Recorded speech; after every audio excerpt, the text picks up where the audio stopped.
আসসালামু আলাইকুম সবাইকে। সবাই কেমন আছেন? আশা করি সবাই ভালো আছেন, আমিও ভালো আছি। চলে আসলাম আজকে নতুন একটা ভিডিও নিয়ে। অনেক দিন পরে আসলাম একটা ভিডিও নিয়ে। আসলে আমার নেটের প্রবলেম ছিল, যার কারণে আমি কোনো ভিডিওই আপলোড দিতে পারিনি। এই তো আজকে যাচ্ছি সদরঘাট, ওইখানে আমার যাওয়া হয়নি, তাই আজকে আমার জামাই বলল চলো তোমাকে নিয়ে যাই। অবশ্য দুর্ভাগ্যবশত ওই দিন আবার প্রচুর জ্যাম ছিল। ওইদিকে কাকরাইল যে রোডটা ওই দিকের পরে একটা সমাবেশ ছিল, যার কারণে অনেক জ্যাম ছিল। তাই আমরা যেহেতু আহসান মঞ্জিলের ওই দিকেই যাচ্ছি, তাই ঘোড়ার গাড়িতে উঠবো না তাই কি হয়, তার জন্য ঘোড়ার গাড়িতে উঠে পড়লাম। আর দেখুন আমি ঠিক পিছনেই বসেছিলাম, কিন্তু আমার মন চাচ্ছিল নেমে যেতে, কারণ ঘোড়াগুলোকে যেই জোরে জোরে মারে, বাপরে বাপ! এত কষ্ট করে ওরা এক একজনের 50 কেজি ওজন হলেও কত কেজি ওজন বয়ে নিয়ে যেতে হয়, আর না হাঁটলেই ঠাসঠুস মার। এই তো আমার জামাই টাকা দিয়ে আমরা এখন সদরঘাটের দিকে চলে যাচ্ছি। এখন প্রায় দুপুরই হয়ে গেছিলো, জ্যামের কারণে আমরা ঠিক সময় মতো পৌঁছাতে পারিনি, তাই আমরা হেঁটে হেঁটে সদরঘাটে ওইদিকে যাচ্ছি। কারণ হচ্ছে রিকশায় উঠে কোনো লাভ নেই, কারণ জ্যাম প্রচুর। তারপর এখান থেকে আমরা টিকিট কেটে সদরঘাটের টিকিটটা যেটা টার্মিনালের ভিতর যায়, ওইটার টিকিট কেটে আমরা ভিতরে ঢুকে পড়লাম। এই তো আমার এই প্রথম যাওয়া আর কি, তাই একটু ঘুরে ঘুরে দেখছিলাম আর ভিডিও করছিলাম। কেউ বিরক্ত হবেন না, যেহেতু আমি প্রথম গিয়েছি তার জন্য আমার সব কিছুই নতুন লাগছিল, তাই আমি ওইগুলো সবই ভিডিও করছিলাম আর এই ভিডিওটাই সবার কাছে দিয়ে দিলাম। তো এখানে ভালোই লাগছিল, একটু পরিষ্কার পরিচ্ছন্নতা ছিল, কিন্তু ভিতরে যাওয়ার পর দেখা যাবে কতটা পরিষ্কার। তারপর এই রাস্তাটা আমার বেশি ভালো লেগেছে, কারণ একদম নীল রঙের ছিল। এটা হচ্ছে যে লঞ্চগুলো ট্রলারগুলো ছিল, জাহাজগুলো ওইখানে যাওয়ার রাস্তাটা। নিচে দিক দিয়ে এই পানিগুলোতে সম্ভবত নৌকা চলাচল করে, ওই দিক দিয়ে রাস্তা হচ্ছে যাওয়ার। তো আমি ঘুরে ঘুরে দেখছিলাম আর ভিডিও করছিলাম। আপনারা কেউ কিন্তু বিরক্ত হবেন না, কারণ আমি বললামই এটা আমার প্রথম যাওয়া, যার কারণে আমি ভিডিও করছিলাম।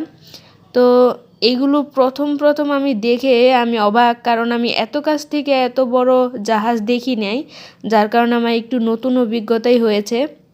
তো আমরা প্রথমে হাঁটছিলাম, যেহেতু দুপুর হয়ে গেছে, এখন একদমই ভিড় ছিল না। বিকেলের দিকে আমার জামাই বলল বিকেলের দিকে নাকি একটু ভিড় হয় বেশি, তাই এখানে ঘুরে ঘুরে দেখছিলাম আর কয়েকটার ভিতরেও আমরা গিয়েছিলাম।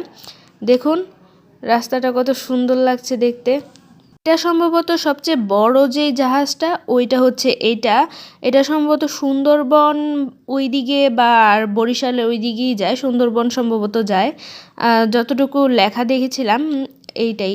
তারপর এখন একটু ভিতরের দিক দিয়ে যেয়ে দেখব যে কেমন হয়, তার জন্য আমরা একটু সাইডে চলে আসলাম যাওয়ার জন্য। দেখুন পানিগুলো একদম তেল তেল করছিল, পানিতে তেল তেল ভেসে যাচ্ছিল, কারণ ওই যে জাহাজের তেলগুলো পড়ে। আমি আর আমার জামাই সাহস করে একটু জাহাজের যে সাইডগুলো থাকে ওইগুলো দিয়ে যাচ্ছিলাম, আর আমার জামাই বলছিল সাবধানে এসো, আবার পিছলা খেয়ে যদি পড়ে যাও তখন আর ধরতে পারবো না। তখন আমি প্রায় পড়েই যাচ্ছিলাম, তারপর কোনো মতো ধরলাম। তারপর এই তো আমরা জাহাজের ভিতরে আসলাম। দেখুন এটা হচ্ছে একদম পানির যেই সাইডটা থাকে, জাহাজের তলি যেটা বলে নিচের সাইডটা, ওই সাইডটা এখানে ভিতরে মালামাল ভিতরে ঢুকিয়ে তারপর নিয়ে যায় আর কি, ভারী ভারী যে মালগুলো হয়। তারপর একটু ভিতরে দেখে এসে এখন আমরা চলে যাচ্ছি আহসান মঞ্জিলের ওই দিকে। এখানে দেখছিলাম নৌকাগুলো কিভাবে বসে আছে পুরো। দেখুন দেখতেই সুন্দর লাগছে। আসলে মানুষ বিভিন্ন পেশার মানুষ বিভিন্নভাবে জীবনটাকে চলিয়ে নিয়ে যায়, ওইটাই আর কি বুঝতে পারলাম। তো এইগুলো দেখতে দেখতেই আমরা হাঁটতে হাঁটতে সামনের দিকে ওই যে দেখা যাচ্ছে আহসান মঞ্জিল, ওইখানেই যাব। কিন্তু কি দুঃখজনক একটা বিষয় হয়ে গেল, দেখুন আমি একটু সামনে যাওয়ার পরেই ওই দিকে আমার ভাগমামা আমার দিকে বড় বড় চোখ করে তাকিয়েছিল, যার কারণে আমার পুরো ভয়ে আমি একটু ঝুম করে দেখছিলাম যে আসলে কি আমার দিকে তাকাচ্ছে। আমি কিন্তু কোনো ভুল কাজ করি নাই যে আমাকে এইভাবে তাকাতে হবে। যাই হোক, ওইটাকে ইগনোর করে আমরা সামনের দিকে এগিয়ে গেলাম। দুপুর হয়ে গেছিল বলেই আমরা প্রথমে আগে খাবার দাবারটা শেষ করে তারপর ভেবেছিলাম ভিতরে যাব, তাই এখানে আহসান মঞ্জিলের পাশেই একটা হোটেলে বসলাম। আর এখান থেকে আমি নিয়েছিলাম তেহারি আর আমার জামাই খাবে কাচ্চি, যার কারণে আমরা দুইজন দুই রকমের খাবার অর্ডার করে বসে আছি। এইটার খাবারটা ভালোই লেগেছে, একটু তেল কমই ছিল। আমার আবার তেহারিতে তেল বেশি হলে খেতে পারি না, ভালো লাগে না। এটা আবার পারফেক্ট ছিল। তারপর আমার জামাই থেকে আমি খেলাম একটু, আমার জামাই আবার আমার থেকে একটু তেহারি খেয়ে দেখলো।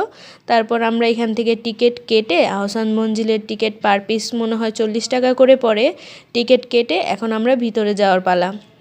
তারপর এই দিক দিয়ে অবশ্য রাস্তাটা বন্ধ ছিল, আমরা প্রথম বুঝতে পারিনি, পরে লেখাটা দেখে তারপর আমরা ওই দিক দিয়ে সাইড দিয়ে রাউন্ড এর মতো যে বাউন্ডারিটা দেওয়া ছিল ওই পাশ দিয়ে হচ্ছে যাওয়ার নিয়ম, তাই ওই দিকে চলে যাচ্ছে হেঁটে। এই যে এই দিক দিয়ে দেখুন, ওই যে ওইদিকে কপতিরা দুইজন হাত ধরে যাচ্ছে আর আমার জামাইয়ের হাত খালি। আমার জামাই আবার আমার হাত ধরতে শরম পায়। ওই কপতির হাঁটা চলা দেখতে দেখতেই আহসান মঞ্জিলের নেক্সট ভিডিওটা নিয়ে চলে আসবো। সবাই ভালো থাকবেন, আল্লাহ হাফেজ।